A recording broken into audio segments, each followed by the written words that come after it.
Peminat pembicaraan saya akan bercerita secara singkat tentang berbagai pergolakan yang pernah kita alami dalam situasi merdeka dari tahun 45 sampai bahkan tahun 65, bahkan mungkin sampai tahun 70-an. Tetapi saya hanya mau menunjukkan kepada para peminat cerita saya dengan latar belakang sejarah bahwa menjadi merdeka tidaklah segera dapat terwujud makna kemerdekaan itu, dan oleh karena itu saya mau menunjukkan fakta-fakta yang menopang pendapat saya atau juga pendapat dari Anda semua, bahwa menjadi merdeka sebenarnya adalah juga sebuah bentuk perjuangan yang harus dilanjutkan untuk mewujudkan apa yang diharapkan dengan kemerdekaan itu. Nah, saya memulai begini. Begitu tanggal 17 Agustus Soekarno selesai membacakan proklamasi yang sangat singkat yang menunjukkan bahwa dia menyatakan bahwa bangsa Indonesia pada tanggal 17 Agustus itu sudah merdeka. Jadi bangsanya yang merdeka dulu, baru bangsa merdeka ini menegakkan sebuah negara merdeka pada tanggal 18 Agustus melalui rapat PPKI. Jadi 18 Agustus bangsa merdeka tanggal 17 Agustus menegakkan sebuah negara merdeka dengan nama Negara Republik Indonesia. Dan tentu saja setelah proklamasi itu, ya para pemimpin kita berusaha untuk segera mempersiapkan berbagai hal yang dapat menopang sebuah bangsa dan negara merdeka itu. Kan harus ada aparatnya.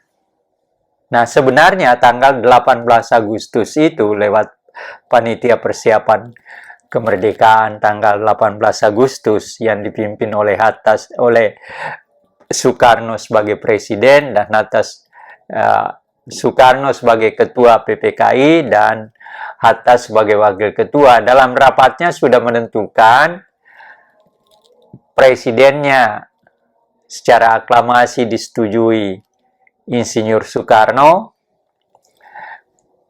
wakil presidennya juga secara aklamasi disetujui, yaitu Dr. Andes Muhammad Hatta, dan lalu dibagi wilayah negara merdeka ini terdiri dari 8 provinsi.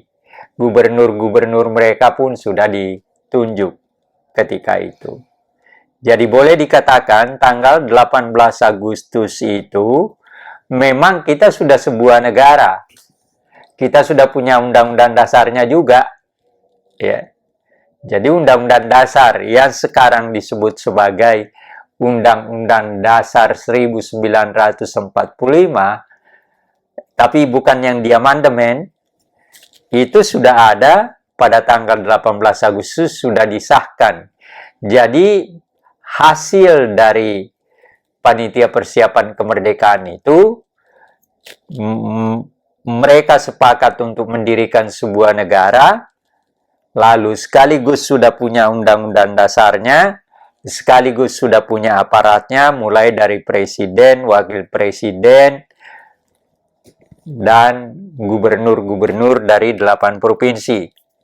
Nah, yang belum ada adalah menteri-menteri. Itu baru kemudian nanti dibentuk oleh presiden, dan bentuk awal daripada pemerintahan kita sebenarnya adalah bersifat presidensial. Presidennya sebagai Perdana Menteri, lalu segala macam dibentuk, tapi kemudian ada perubahan menyebabkan nanti berubah dari presidensial ke parlementer. Nah, tetapi ini sekedar pengantar. Nah, di tengah-tengah kita sudah berusaha, sudah menegakkan sebuah negara merdeka. Nah, Belanda berpikiran kolonialistis, tetap berpikir kolonialistis. Yaitu, mereka beranggapan bahwa kemerdekaan yang telah dinyatakan oleh bangsa Indonesia itu sebenarnya tidak sah. Karena itu hanya buatan Jepang. Gitu. Maka mereka memaksakan untuk kembali menguasai wilayah yang pernah dikuasainya selama sekian puluh tahun, bahkan ada yang mengatakan ratusan tahun. Jadi mereka kembali, tapi cara kembalinya adalah dengan mendompleng lewat pasukan dari bangsa pemenang Perang Dunia Kedua, yaitu Inggris, Australia, karena Inggris diberi mandat untuk datang ke Indonesia menyelesaikan persoalan orang-orang Jepang yang kalah dan seterusnya. Nah, itu. Nah, tetapi Belanda dari tahun 45 sampai 49 terus berusaha, bahkan mereka melakukan berbagai usaha dengan memaksa kita memasuki situasi perang. Jadi sebenarnya perang mempertahankan kemerdekaan kita itu, andai kata Belanda tidak berpikir kolonialistis lagi, ya tidak perlu ada perang. Itu yang saya selalu katakan. Nah, selama perang itu, maka Belanda telah melakukan berbagai bentuk kekerasan, dan itu diakui oleh penulis Belanda sendiri. Ada sebuah buku, mana bukunya tuh? Ada sebuah buku yang menunjukkan, dan ini hasil disertasi, ya. Ada sebuah disertasi ini ditulis oleh Helmi Limpach, dan ini sudah diterjemahkan dalam bahasa Indonesia, Kekerasan Ekstrim Belanda di Indonesia. Jadi di sini jelas ditunjukkan salah satu yang diberikan contoh dari kekerasan itu adalah ketika Westerling melakukan pembunuhan terhadap orang-orang atau pejuang-pejuang yang oleh mereka disebut ekstremis-ekstremis. Jadi di sini jelas diperlihatkan. Jadi kalau Belanda mengatakan bahwa mereka tidak pernah melakukan pembunuhan kejam, ya bohong, dan ini sudah dibuka oleh orang Belanda sendiri. Dan Remy Limpach ini bekerja di salah satu museum militer di Belanda. Jadi dokumennya yang digunakan, apalagi untuk disertasi, tentu saja bisa dipertanggungjawabkan secara ilmu.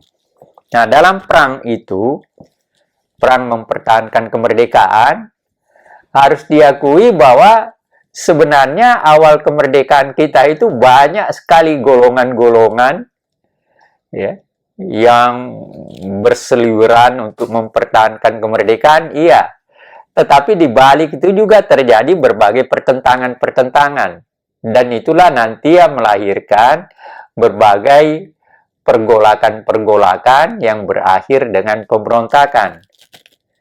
Nah,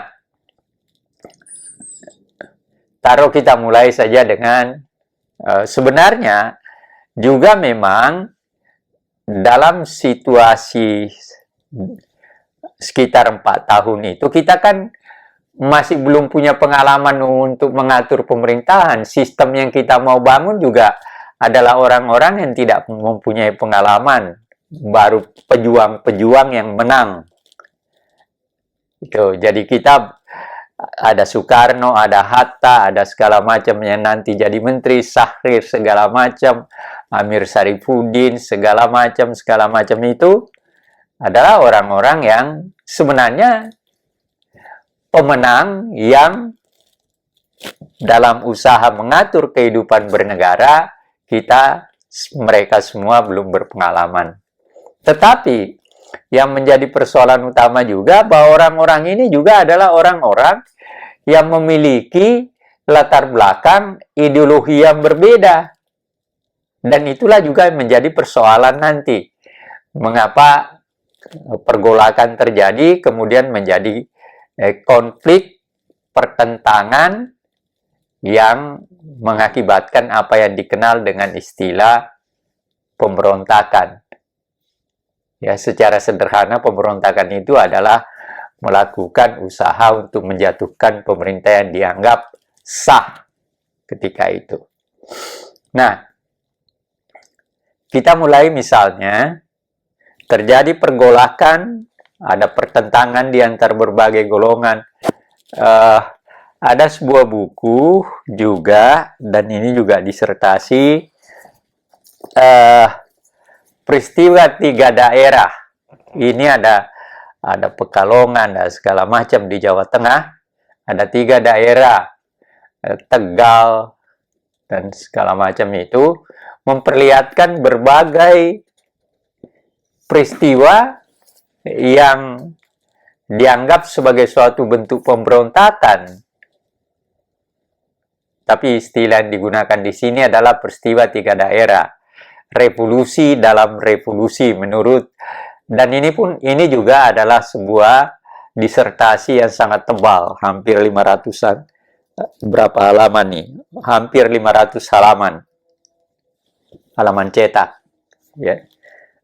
Dan sudah diterjemahkan juga. Ini menunjukkan apa?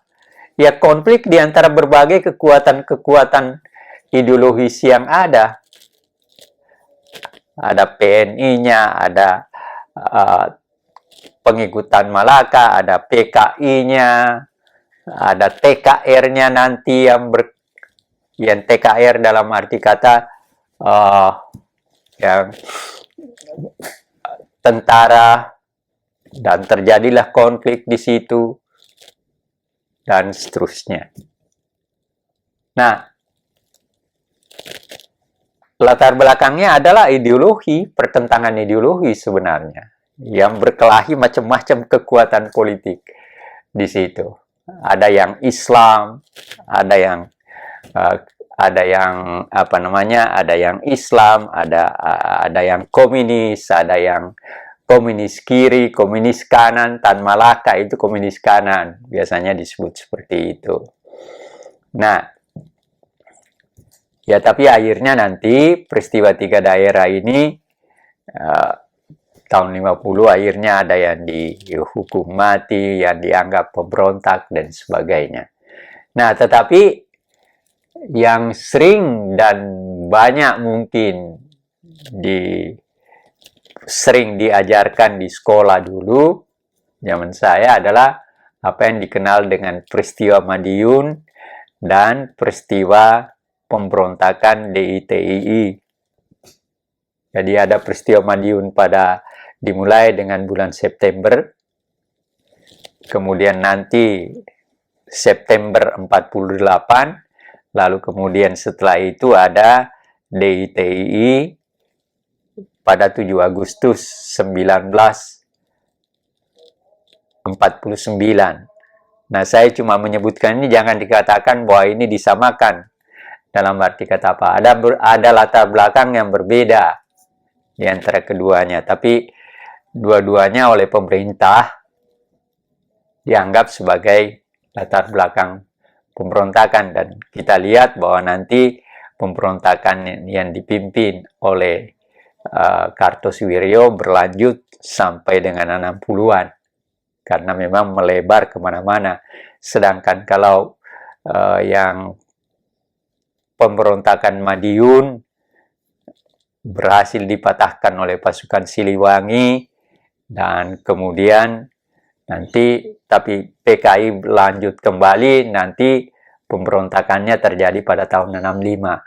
Jadi seperti itu. Apa yang terjadi dengan peristiwa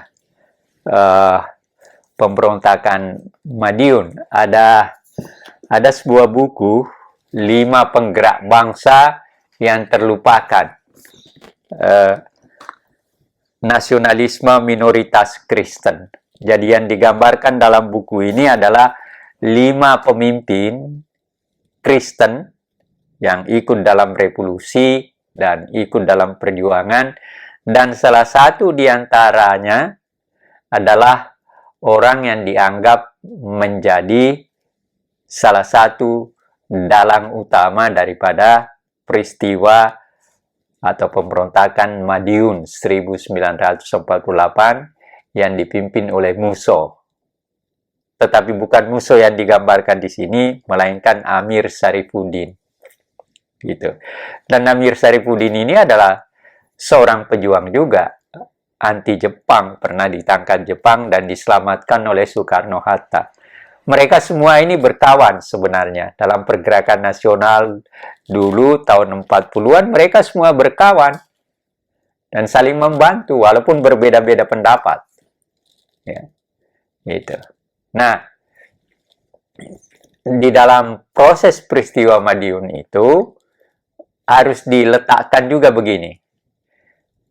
Begitu kita merdeka pada tanggal 17 Agustus 45, maka sebenarnya terjadi hal yang sangat mempengaruhi perjalanan sejarah dunia sampai dengan tahun 80-an, yaitu Perang Dingin. Jadi kita merdeka, pada saat yang bersamaan ada Perang Dingin, yaitu perang ideologi antara dua kekuatan, yaitu kekuatan liberalistis kapitalistis Amerika Eropa Barat berhadapan dengan Marxis komunistis Leninistis yang dipimpin oleh Moskow.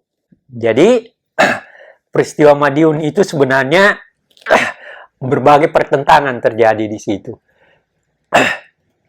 Pertentangan ideologi.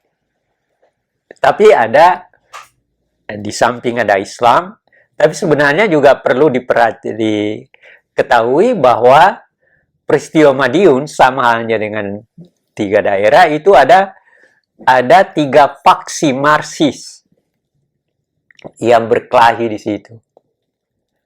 Yang memang melakukan pemberontakan itu di Madiun adalah PKI.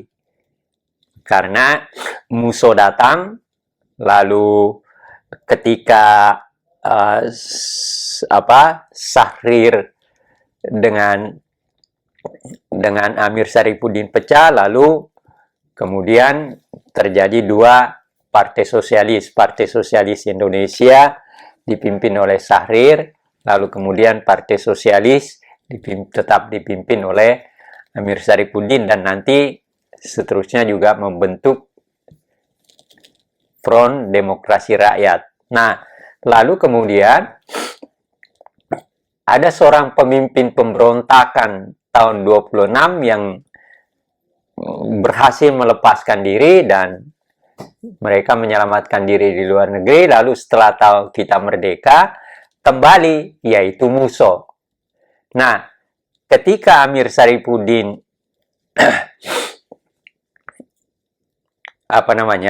sudah jatuh sebagai kerjasama menteri, perdana menteri, lalu kemudian Musso mengambil alih kepemimpinan dan Amir Syarifuddin bergabung dengan dia, bahkan dia sangat kagum sama Musso. Ini jelas diterangkan dalam buku ini bagaimana Amir Syarifuddin itu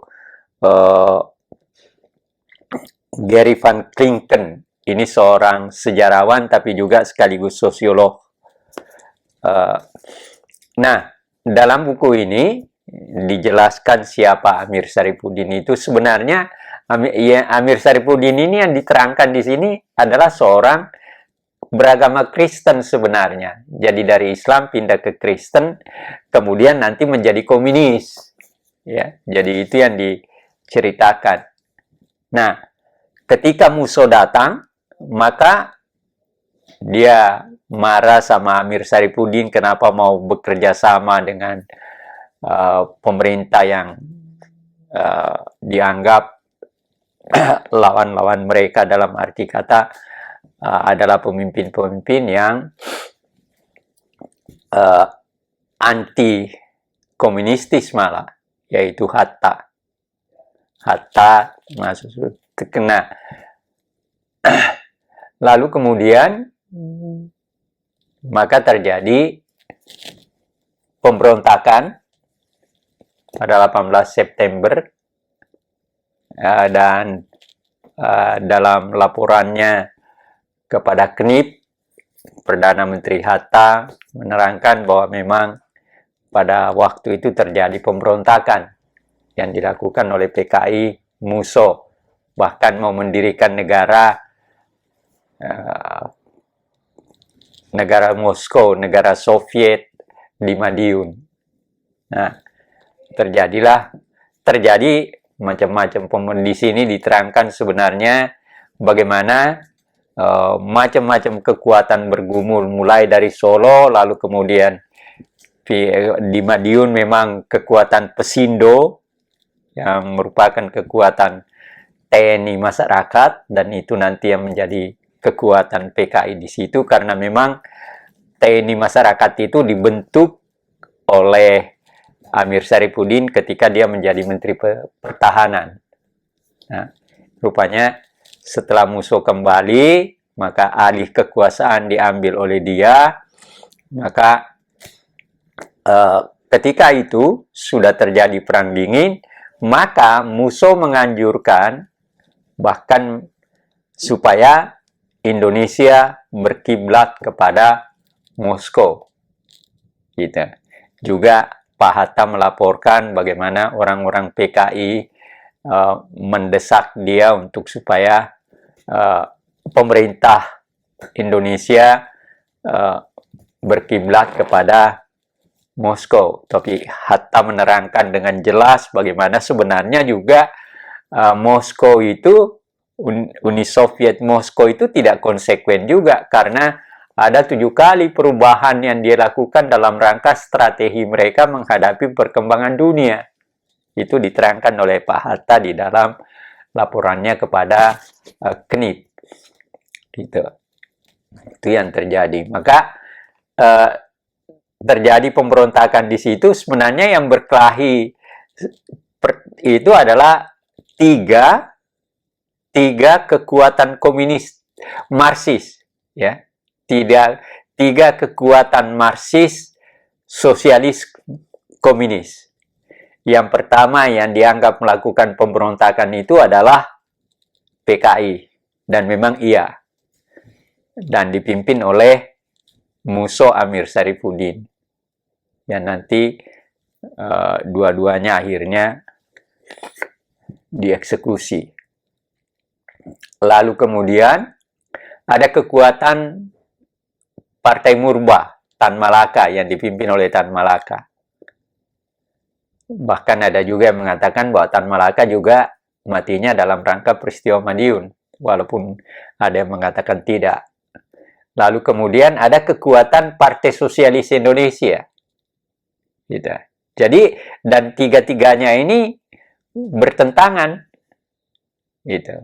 Maka sebenarnya juga kita harus melihat bagaimana kondisi ketika itu, di mana kekuatan-kekuatan sosialis Marxis, mereka Leninis berkelahi juga di antara mereka, dan itulah nanti setelah itu mereka membentuk kekuatannya dengan Pesindonya, dan yang kemudian menjadi kekuatan daripada TNI masyarakat.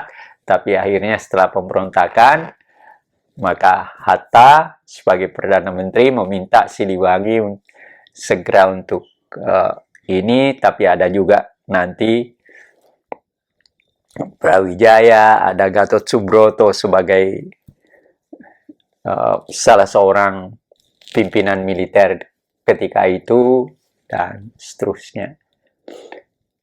Jadi, apa yang saya mau katakan dengan ini itu untuk menunjukkan kerumitan oleh karena latar belakang ideologi yang seperti itu terjadi.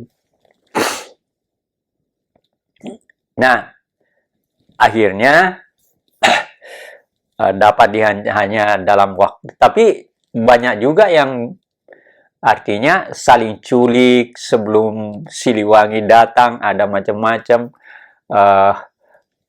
Bupati Madiun, karena di dalam buku ini dikatakan bahwa sebenarnya yang memberitahu Bupati Madiun itu untuk bahwa pada saat nanti akan terjadi sesuatu, terjadi peristiwa yang dalam bentuk yang nanti disebut sebagai pemberontakan itu, Amir Saripudin juga yang menyampaikan kepada Bupati Samadikun, Bupati Madiun, karena dia berkawan. Nah, itu menarik juga, karena orang-orang yang berseliweran dalam arti kata bertentangan secara ideologi ini, itu adalah kawan-kawan juga. Ya. Seperti Amir dengan Hatta, Amir dengan Syahrir, ya. Dan segala macam itu. Amir dengan Bung Karno, Bung Karno yang menyelamatkan Amir dari Jepang, Bung Karno, Hatta yang menyelamatkan Amir. Jadi ada hal-hal yang psikologi juga tidak mudah di antara mereka. Hanya saja desakan-desakan ideologi mereka yang tidak mudah juga secara psikologi begitu saja ditinggalkan. Jadi begitu Samadikun diberitahu, maka dia pergi ke Jogja dan menyampaikan berita ini kepada Pak Hatta, katanya, dalam buku ini, dalam bukunya Van Klinken. Begitu. Nah, tapi akhirnya peristiwa Madiun ini berhasil dihancurkan, walaupun terjadi pembunuhan juga. Ya, ada yang mengatakan bahwa ratusan atau bahkan ada yang mengatakan ribuan orang yang mati, terjadi penculikan, terjadi macam-macam chaos. Sebenarnya di Solo juga sudah terjadi sebelum ke Madiun. Di situ kan terjadi pertentangan juga antara kekuatan bersenjata yang ideologinya berbeda-beda. Ya, itu. Baru kemudian nanti ke Madiun. Dan setelah Madiun berakhir, lalu kan harus dilihat, kita tetap dalam situasi seperti itu, berusaha untuk melakukan berbagai strategi untuk menghadapi Belanda. Ada perundingan Linggarjati dianggap gagal, Penfield dianggap gagal. Nah, dalam situasi seperti itu, ketika Belanda berhasil memenangkan perundingan dengan meminta agar supaya kekuatan senjata kita ditarik dari tempat yang telah dikuasainya oleh karena hasil perjanjian itu, maka ini ditolak oleh siapa namanya?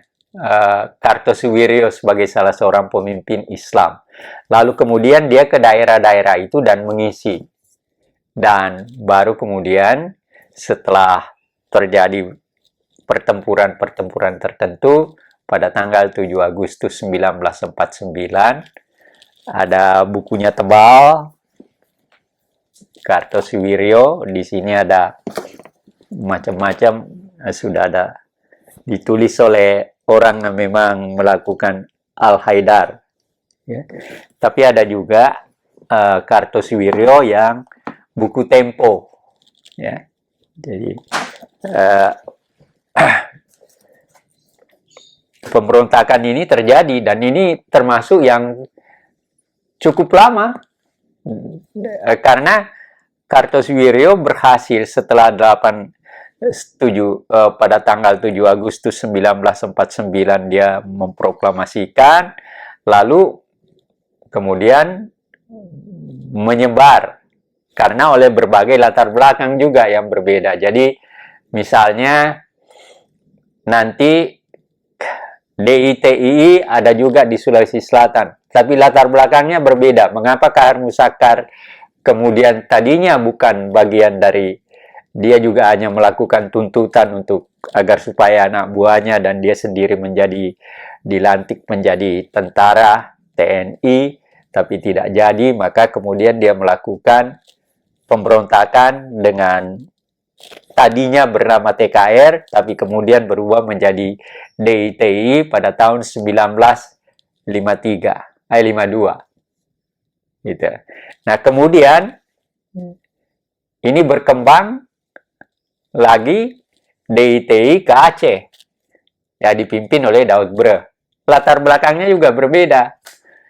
Latar belakangnya berbeda, yaitu bahwa Aceh meminta, dan ini kata Daud Bre, ini adalah janji dari Bung Karno ketika dia ke Aceh, bahwa kalau nanti kita berhasil merdeka dan mempertahankan kemerdekaan kita, maka Aceh akan diberikan otonomi dalam arti kata menjalankan ajaran-ajaran Islam atau hukum-hukum Islam di dalam wilayah Aceh.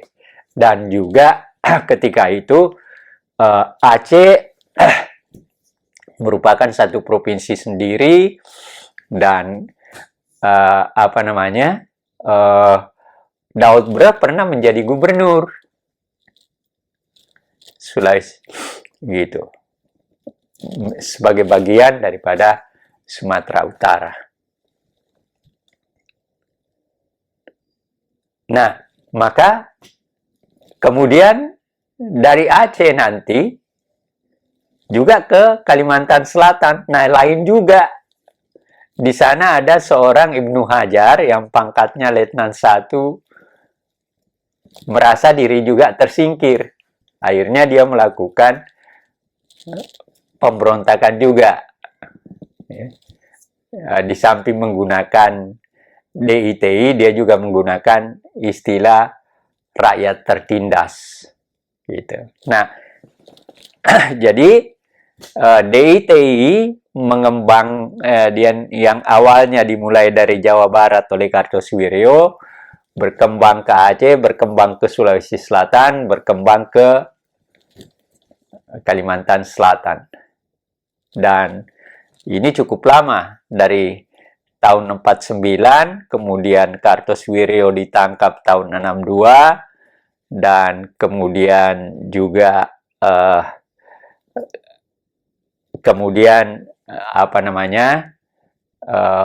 DITI Daud Bre bisa diselesaikan secara damai, dan nanti Daud Bre dibawa ke Jakarta, tapi nanti kembali ke Aceh, pernah dibawa ke Amerika, dan sebagainya, dan sebagainya. Zaman Pak Harto, lalu kemudian Kartosuwiryo ditangkap tahun 62 dan dieksekusi. Baru kemudian Kahar juga ditembak mati pada tahun 65. Ya, 65 bulan Februari. Jadi beberapa bulan kemudian terjadi G30 SPKI. Ya, seperti itu prosesnya. Jadi terlihat di sini, dan apa latar belakangnya pemberontakan ini, tidak hanya ideologi, tapi juga ada faktor semacam tersingkirkan dan tidak dihargai. Harus diingat bahwa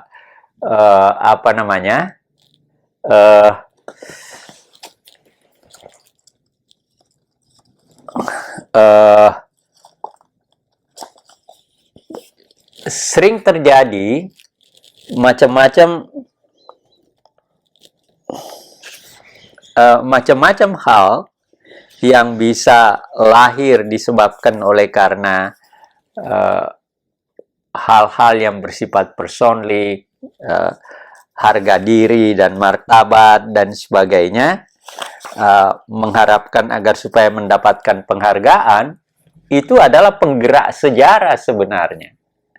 Ya seperti yang terjadi misalnya uh, ya, dalam disertasi saya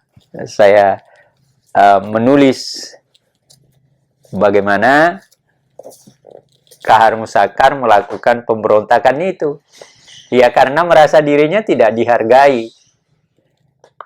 Ya, dia mengharapkan bisa dengan pasukannya diresmikan menjadi bagian dari TNI, menjadi satu resimen Hasanuddin, tapi ditolak.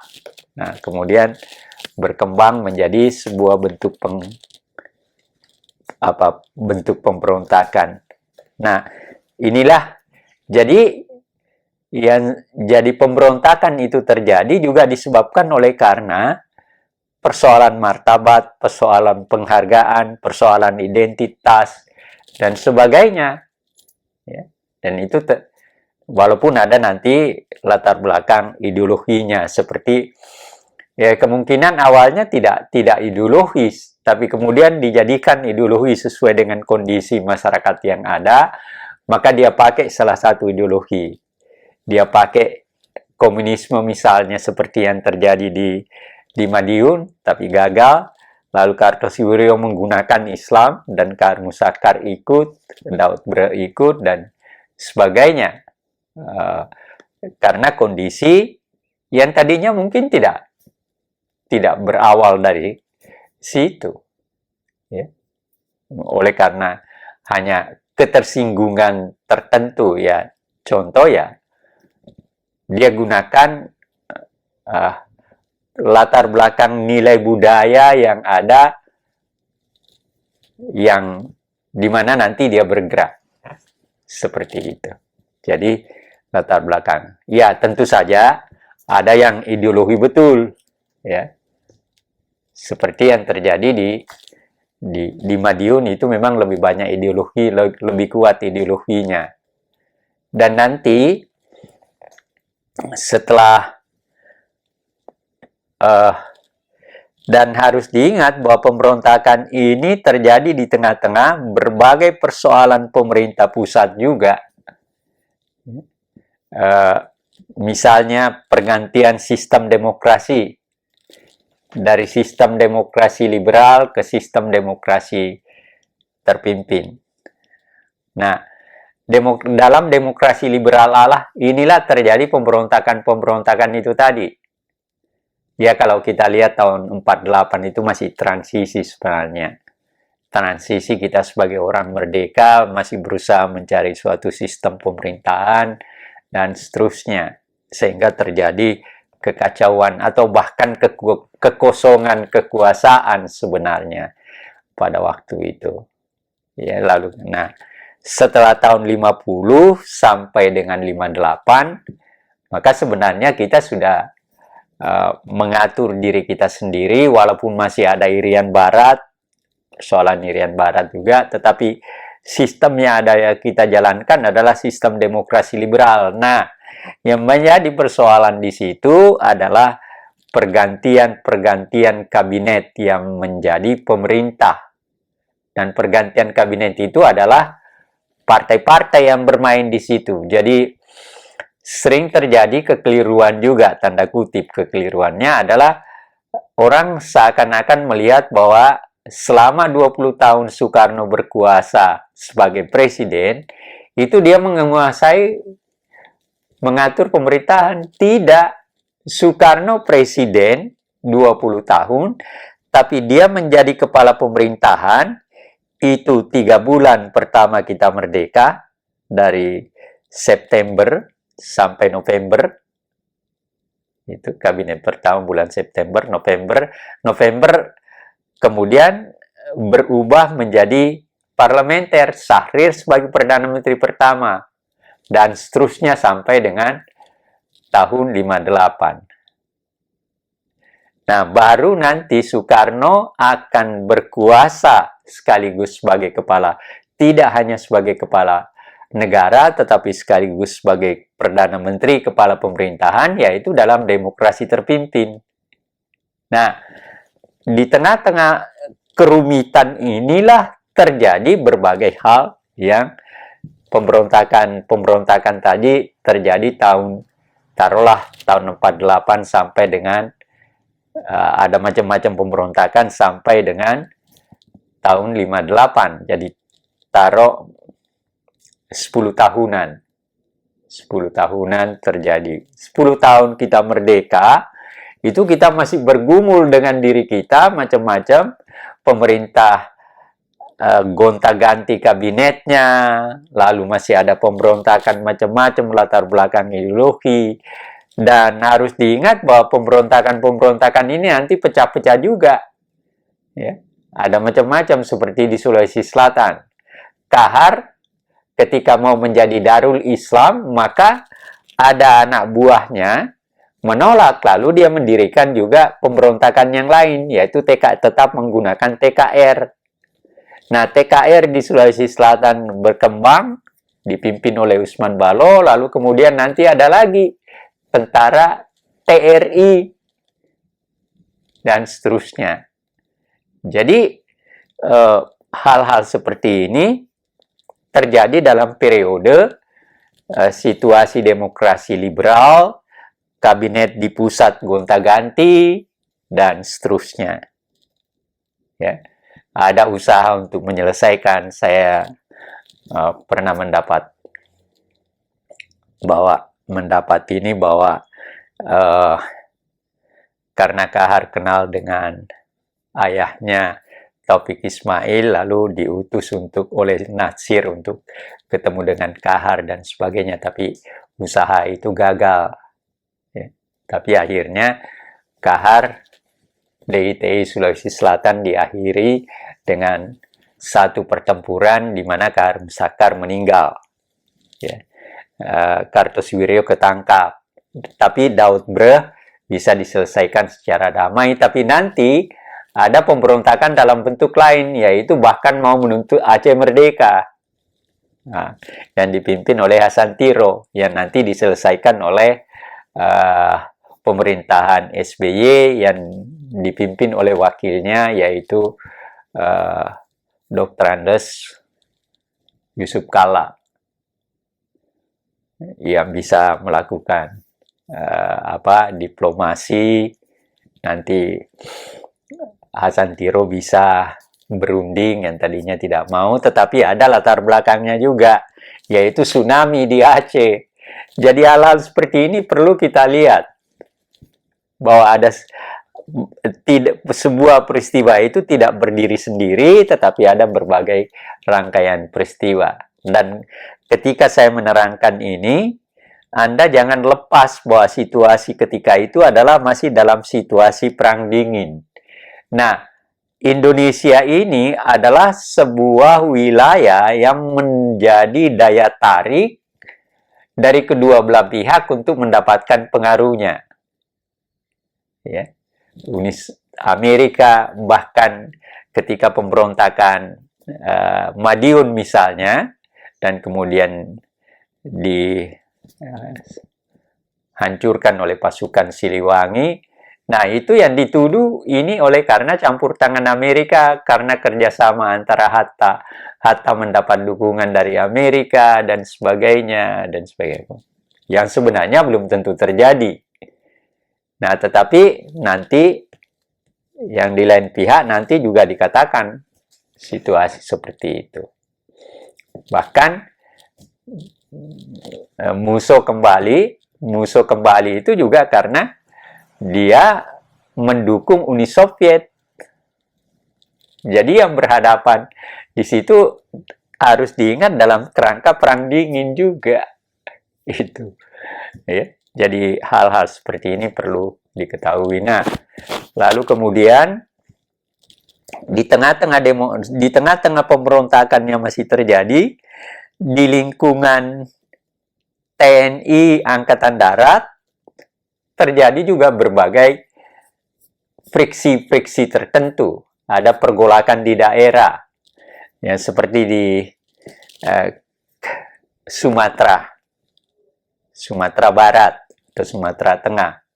Ada dewan-dewan, ya, ada dewan Mangkurat, ada dewan segala macam dewan-dewan. Ada Dewan Manguni, yang semua menentang kebijakan di pemerintah pusat.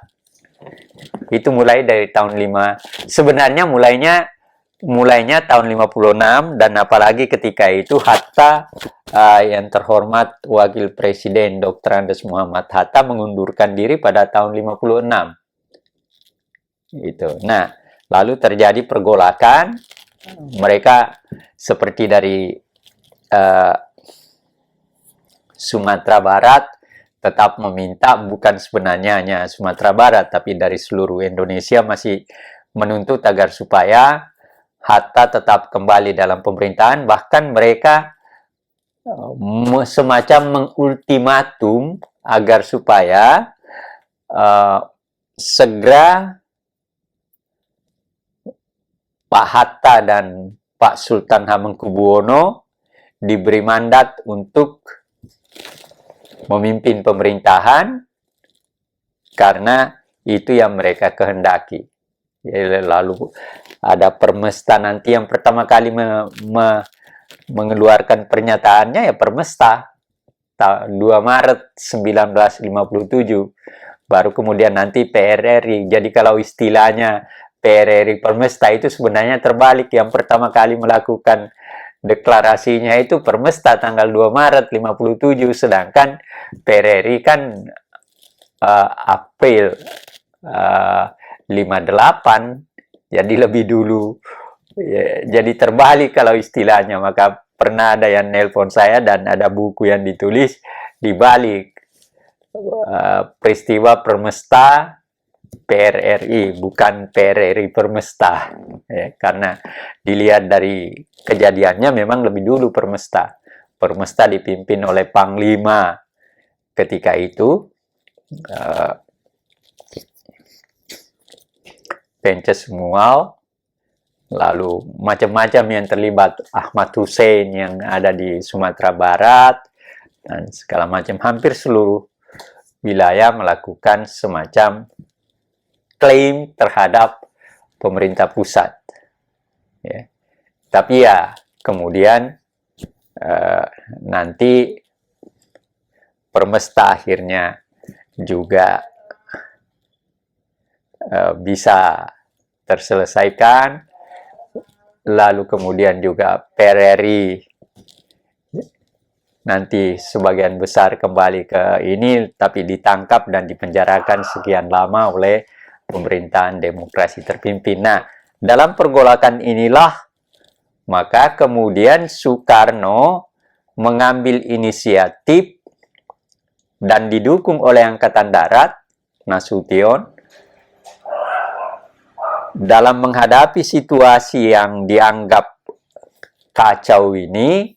Maka sistem demokrasilah yang kemudian dianggap tidak menyelesaikan persoalan.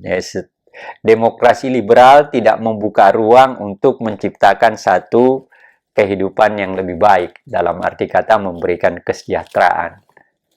Maka kemudian terjadi usaha untuk menggantikan. Soekarno sebenarnya sudah memulai dengan idenya apa yang dikenal dengan konsepsi presiden, yaitu dia mengusulkan agar supaya pertama dibentuk semacam Dewan Nasional yang seluruh anggotanya adalah kekuatan-kekuatan politik yang ada. Lalu kemudian dibentuk kabinet gotong royong. Nah, juga kekuatan-kekuatan partai duduk dalam itu. Lalu konsepsi presiden ini oleh Presiden Soekarno dimintakan tanggapan dari partai-partai. Lalu satu ketika mereka datang, partai-partai ini datang. Nah, tetapi tidak semua mendukung. Seperti misalnya Kasimo sebagai ketua Partai Katolik menolak konsepsi presiden dengan takut jangan sampai kita seperti Eropa Timur. Lalu Natsir dari Masyumi juga menolak. Ya. Dan Partai Sosialis juga segala macam menolak itu. Yang mendukung ya PNI, PKI, dan seterusnya. Nah, tetapi kemudian Soekarno tetap mencari satu rangkaian langkah-langkah untuk mewujudkan idenya untuk mengganti demokrasi liberal. Tetapi sebenarnya kalau saya membaca kembali pikiran Soekarno, Soekarno itu sudah anti demokrasi liberal sejak tahun 30-an. Kalau saudara baca di bawah bendera revolusi, kumpulan tulisannya, tahun 1932 dia menulis 2 artikel yang menyatakan jangan kita gunakan demokrasi liberal. Karena demokrasi liberal itu hanya mementingkan demokrasi politik dan mengabaikan demokrasi ekonomi. Dan sebenarnya idenya ini diulangi dalam pidatonya pada tanggal 1 Juni yang dikenal dengan lahirnya Pancasila pada tahun 45. Di situ juga secara jelas ketika dia menyusun sila-sila yang diajukannya 5, ketika dia berbicara tentang demokrasi, sila ketiga atau musyawarah, sila ketiga demokrasi, sila keempat kesejahteraan, itu dikaitkan memang. Dan disitulah dia katakan bahwa nanti kita jangan pilih demokrasi liberal. Karena demokrasi liberal itu ya hanya mementingkan ekonomi, hanya mementingkan politik, dan mengabaikan ekonomi. Oleh karena itu, sila ketiga dan sila keempatnya kesejahteraan itu dikaitkan memang oleh Soekarno. Karena bagi Soekarno, demokrasi itu harus memberikan ruang untuk menciptakan satu bentuk kesejahteraan. Dalam arti kata tentu saja termasuk di dalam pengertian ekonomi gitu. Nah, jadi bagi saya ketika Soekarno berusaha untuk mengganti demokrasi liberal, ya saya ngerti latar belakang pikirannya.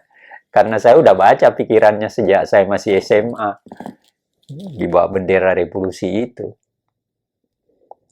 Nah, akhirnya setelah ini lalu kemudian tadi pikirannya, konsepsi presiden banyak ditolak, tapi kemudian dia merumuskan demokrasi terpimpin. Nah, ini juga disampaikan lalu dibahas di koran-koran dan sebagainya. Nah, juga mendapat penolakan sebenarnya. Akhirnya apa? Dia minta kabinet Juanda, Perdana Menteri Juanda untuk membicarakan persoalan ini di dalam kabinet. Jadi rapat kabinet. Nah, ternyata kabinet Juanda setuju bahwa demokrasi liberal diganti oleh demokrasi terpimpin. Nah, terjadi persoalan lagi, tidak segampang seperti yang digambarkan. Kalau demokrasi terpimpin diganti, itu artinya apa? Artinya undang-undang dasarnya harus juga diganti, karena undang dasar sementara 50 itu liberalistik. Nah, terjadi lagi pergumulan di situ. Sementara pemberontakan juga tetap berlanjut. Ya, harus itu diingat. Jadi, pemberontakannya Kartosuwiryo masih ada dan baru berakhir 62, lalu pemberontakan Kahar masih ada, di Aceh juga masih ada, dan seterusnya. Jadi situasi rumit seperti ini harus ada dalam pikiran kita ketika itu. Nah, di tengah-tengah itu akhirnya kabinet Juanda setuju. Nah, persoalannya adalah undang-undang dasar yang mana yang kita pakai. Karena apa? Konstituante hasil pemilu tahun 1955, karena waktu pemilu 55 itu ada 2 lembaga yang dipilih anggotanya, yaitu DPR, Dewan Perwakilan Rakyat, dan Konstituante, Badan Pembentuk Undang-Undang. Nah, Konstituante dari ketika hasil terpilih sampai dengan 58 itu belum menghasilkan, karena terjadi persoalan utama. Persoalan utamanya apa? Sebenarnya hanya satu, yang lain sih sudah dihasilkan dengan baik, yaitu persoalan dalam pembukaan Undang-Undang Dasar 45 itu yang mana akan dicantumkan. ada dua calonnya, yaitu Pancasila, yang sebenarnya Pancasila yang dirumus, juga Piagam Jakarta yang sebenarnya Piagam Jakarta itu juga Pancasila, hanya namanya hanya ada 7 kata itu. Jadi kalau orang tidak menganggap bahwa Piagam Jakarta itu Pancasila, ya salah. Karena apa? Piagam Jakarta itu adalah rumusan bersama dari dua kekuatan yang ada dalam BPUPK, yaitu kekuatan nasionalis sekuler yang mendukung Pancasilanya Soekarno tanpa. Lalu kemudian kelompok nasionalis Islami. Nah, kelompok nasionalis Islami tidak menolak rumusan Soekarno, tapi menghendaki perubahan. Nah, itulah yang menyebabkan mengapa Rajiman minta agar supaya dibentuk Panitia 9. Panitia 9 inilah yang melahirkan Piagam Jakarta. Jadi Piagam Jakarta itu Pancasila juga. Lihat aja kan, yang berubah kan hanya menaikkan ketuhanan naik ke atas, lalu ditambah 7 kata itu. Lalu istilah kebangsaan dirubah menjadi persatuan. Karena apa? Ada kekhawatiran nanti kita dipecah dengan hanya kebangsaan itu. Lalu persatuan itu dianggap lebih penting daripada istilah kebangsaan itu. Nah, terjadilah akhirnya. Lalu kemudian setelah kita merdeka tanggal 17, ada kelompok non-Islam yang dalam bukunya Hatta, yaitu memoir Hatta itu menyebutkan bahwa pada sore hari tanggal 17 ada yang menelpon untuk bertemu dan dia bersedia. Nah, yang datang itu adalah orang-orang non-Islam dari Indonesia Timur yang menyatakan bahwa mereka menolak kalau yang menjadi pembukaan Undang-Undang Dasar itu adalah Piagam Jakarta. Gitu. Nah, ini saya gambarkan, Anda juga jangan lupa ada pemberontakan masih tetap dipikirkan. Ya. Nah, lalu kemudian Hatta mengatakan kepada mereka, sebenarnya ini hasil bersama karena Piagam Jakarta itu adalah hasil yang diformulasikan dengan kesepakatan oleh dua kekuatan, yaitu nasionalis sekuler dan nasionalis Islami. Jadi Piagam Jakarta itu Pancasila juga. Gitu loh, hanya ada tambahan ketuhanan yang 7 kata itu. Gitu loh. Nah, lalu kemudian Pak Hatta kemudian mengatakan kepada mereka, oke, besok sebelum sidang PPKI tanggal 18 yang akan menentukan Undang-Undang Dasar, saya akan mengajak pemimpin-pemimpin Islam untuk membicarakan ini. Maka besok paginya Hatta setelah sampai mau rapat, diajaklah Kasman Singodimedjo dari Muhammadiyah, Ki Bagus Hadikusumo juga Muhammadiyah, Muhammad Hasan, Mr. Muhammad Hasan juga Muhammadiyah, lalu Wahid Hasim. Ini oleh Hatta diajak masuk dalam satu kamar dan diberitahu. Maka mereka sepakat menghilangkan 7 kata itu dan mengganti Yang Maha Esa, ketuhanan Yang Maha Esa. 7 katanya diganti dengan 3 kata itu. Dan tapi apa kesepakatan dari mereka? Yang menarik itu ada istilah yang digunakan oleh Hatta, yaitu bahwa pekerjaan ini hanya diselesaikan kurang dari 15 menit. Tetapi ada subjudul dari Hatta, yaitu ini karena toleransi dari pemimpin-pemimpin Islam. Jadi hilangnya 7 kata itu karena toleransi dari pemimpin Islam. Itu istilahnya Pak Hatta itu. Jadi sebenarnya selesai. Maka yang 7 kata dibuang, lalu diganti, dan itulah yang disahkan pada tanggal 18 Agustus dalam rapat PPKI. Gitu. Nah, kembali kepada tadi, ketika udah sepakat, karena ketika demokrasi terpimpin sudah disepakati, diterima, maka persoalannya kan undang-undang dasarnya. Lalu Angkatan Darat mengusulkan lagi, oke, kalau begitu lebih baik menggunakan Undang-Undang Dasar 45 aja. Undang Dasar pertama yang dimaksud. Nah, lalu kemudian setelah terjadi ini, tidak ada jalan lain karena Dewan Konstituante menolak. Mereka adakan voting tapi selalu tidak sesuai, tidak memenuhi quorum. Akhirnya apa? Alternatifnya adalah deklarasi, adalah dekrit, yaitu pernyataan dari presiden untuk menyatakan bahwa undang-undang itu terjadi. Nah, persoalannya adalah bahwa dekrit itu inkonstitusional. Belum tentu semua orang setuju kan?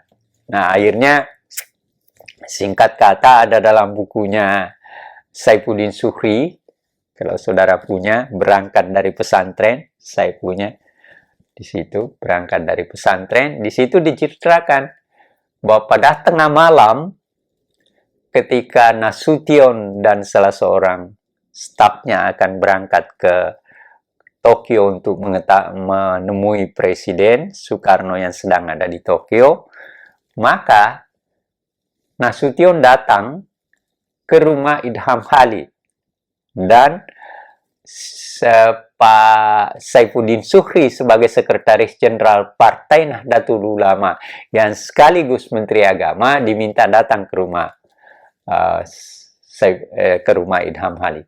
Nah, ternyata yang ada di situ adalah Jenderal Nasution sebagai Kepala Staf Angkatan Darat.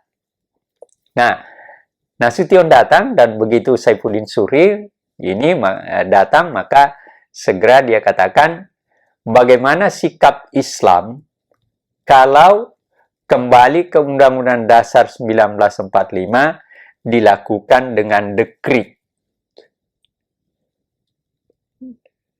Nah, lalu bagaimana sikap NU?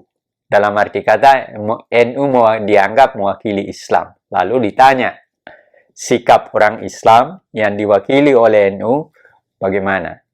Nah, NU menjawab dengan pertanyaan juga, di mana letaknya Piagam Jakarta dalam dekrit itu? Gitu. Nah, ternyata setelah kita baca dekritnya nanti, maka dekrit presiden itu dalam pertimbangannya yang terakhir, alinea terakhir itu menyebutkan bahwa Piagam Jakarta itu adalah satu kesatuan dan menjiwai Undang-Undang Dasar 45. Jadi, klop. Selesai persoalannya. Artinya, umat Islam merasa cukup, dalam arti kata NU, cukup dengan ada tempat Piagam Jakarta di dalam konsideran itu. Itulah. Nah, gitulah. Nanti dalam situasi ini akhirnya dekrit presiden dilakukan dan didukung oleh Angkatan Darat dan partai-partai lain. Maka kembalilah ke Undang-Undang Dasar 45 pada 59. Gitu. 5 Mei. Jadi singkatnya, ini kan topik kita tentang pemberontakan. Pemberontakan terus terjadi. Tapi nanti ada hal yang menarik, yaitu bahwa dengan dekrit presiden, maka ada himbauan oleh pemerintah agar supaya para pemberontak ini kembali. Akhirnya, pasukan KR Musakar di Sulawesi Selatan yang dipimpin oleh Bahar Mahtaliu menyerahkan diri kepada pemerintah, sebagian juga yang lain melakukan di tempat lain, dan sebagainya. Jadi ada pengaruhnya memang. Tapi tetap terjadi pemberontakan itu berlanjut, karena situasi yang ada, lalu demokrasi terpimpin, kelihatan bahwa PKI mendapat ruang yang lebih luas, apalagi dengan dirumuskannya ide Bung Karno dari yang pernah ditulis pada tahun 1926, yaitu nasionalisme, Islamisme, dan Marxisme. Marxisme di situ disebutkan langsung oleh Soekarno, yang dimaksud adalah komunisme. Nah, itu dirumuskan kembali pada tahun 60 menjadi Nasakom, yang menjadi salah satu ideologi. Di samping ada Pancasila, ada nasionalisme, ada Nasakom, ada sosialisme Indonesia dalam demokrasi terpimpin ini, periode demokrasi terpimpin ini. Maka usaha Bung Karno untuk membuat pemerintahannya berjalan dengan lebih baik ternyata juga tidak seperti yang diharapkan. Maka pertentangan terus berjalan, pemberontakan terus terjadi. Nah, lalu kemudian terjadi lagi, ya. Lalu Kahar Muzakkar pada tanggal 2 Maret 65 tertembak mati, berarti pemberontakan di sana dapat diselesaikan. Yang Jawa Barat juga sudah, lalu kemudian di Aceh juga bisa lalu kemudian walaupun nanti Aceh malah justru lahir pada tahun 70-an, yaitu Aceh Merdeka, ya. Jadi Kalimantan Selatan. Jadi boleh dikatakan sebenarnya setelah itu ada situasi yang berubah memang. Tapi pemberontakannya belum juga berhenti. Tahun 65 Kahar Muzakkar dapat diselesaikan, lahirlah pemberontakan G30S PKI. Gitu. Dan ini pemberontakannya adalah juga tetap dalam kerangka perang dingin, dan sebenarnya yang berkelahi persoalan ideologi juga. PKI berusaha karena bermacam-macam isu, ada Dewan Jenderal, ada Bung Karno sedang sakit, dan sebagainya. Maka pecahlah pemberontakan G30S PKI itu. Ya. Maka tampil Pak Harto. Dan memang pada tahun 66 itu ya, kita dalam keadaan yang boleh dikatakan negara bangkrut. Ya, inflasi kita 600%. Dan uang pernah dipotong yang 1.000 menjadi Rp1, gitu. Saya ingat benar itu. Jadi ya situasi kita seperti itu. Nah, pemberontakan terjadi, akhirnya G30S bisa diselesaikan, dan banyak banyak pengamat dari luar negeri agak kaget juga, kok bisa dikalahkan dalam jangka waktu yang sangat singkat, tidak lebih dari 1 minggu gitu, sudah bisa dipatahkan, yang di negara lain tidak akan terjadi. Ya. Jadi pemberontakan itu terjadi. Nah, lalu kemudian Pak Harto naik, dan dia berhasil membangun kembali ekonomi dari negara bangkrut ini dengan sistem pembangunan 5 tahun. Dan berhasil dia memperbaiki ekonomi. Bahkan pemerintahan Pak Harto dianggap salah satu macan Asia, seperti Korea dan sebagainya. Walaupun nanti akhirnya Pak Harto juga dijatuhkan dengan sistem demonstrasi mahasiswa. Ya, jadi lalu kemudian pemberontakan terjadi, lalu kemudian juga tetap terjadi pemberontakan 65, ya. Itulah yang mengakhiri kekuasaan Bung Karno dengan segala macam, ya.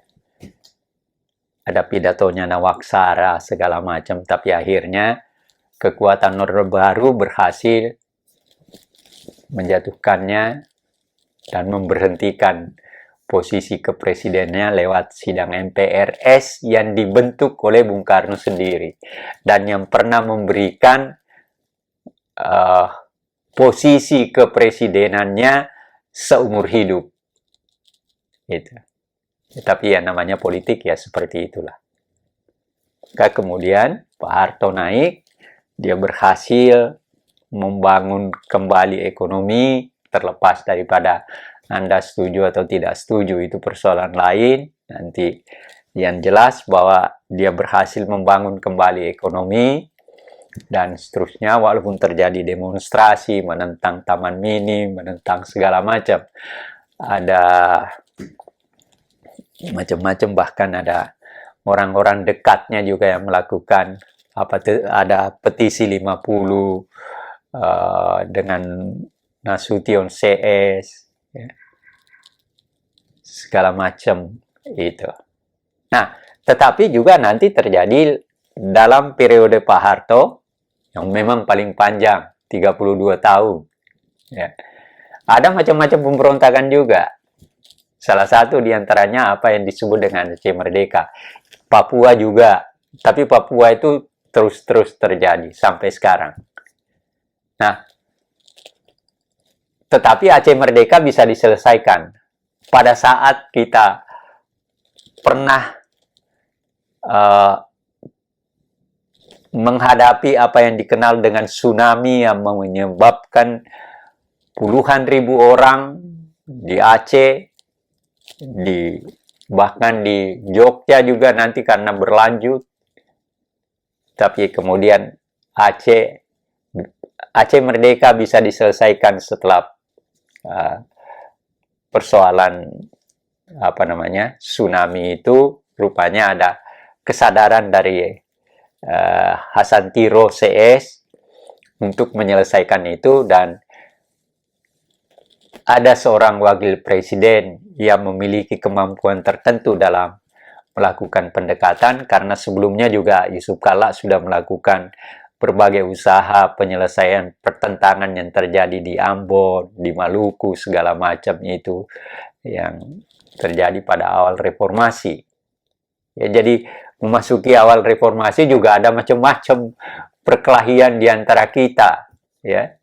Ada peristiwa yang terjadi di Kalimantan Barat antara Dayak dengan Madura dan sebagainya dan sebagainya. Lalu kemudian ada Islam dan Kristen di Maluku, ya, dan seterusnya. Tapi kemudian Yusuf Kalla mempunyai insting, barangkali ya, insting yang mampu menyelesaikan persoalan itu semua, dan akhirnya bisa selesai.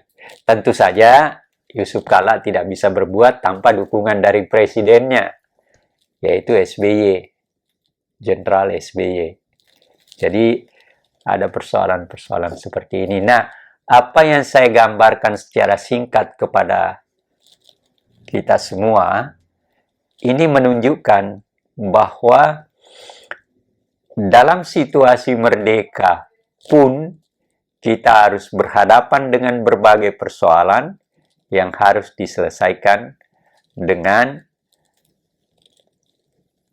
baik, dan memang akhirnya kita bisa menyelesaikannya dengan baik, dan pemerintah kita sekarang berjalan seperti ini. Dan tetapi tinggalan-tinggalan daripada persoalan-persoalan yang saya terangkan tadi adalah perlu kita ketahui latar belakangnya. Saya kira kita akan bertemu lagi nanti pada satu kesempatan lain yang akan menceritakan tentang berbagai hal yang berbeda. Terima kasih atas perhatiannya, mudah-mudahan ada gunanya.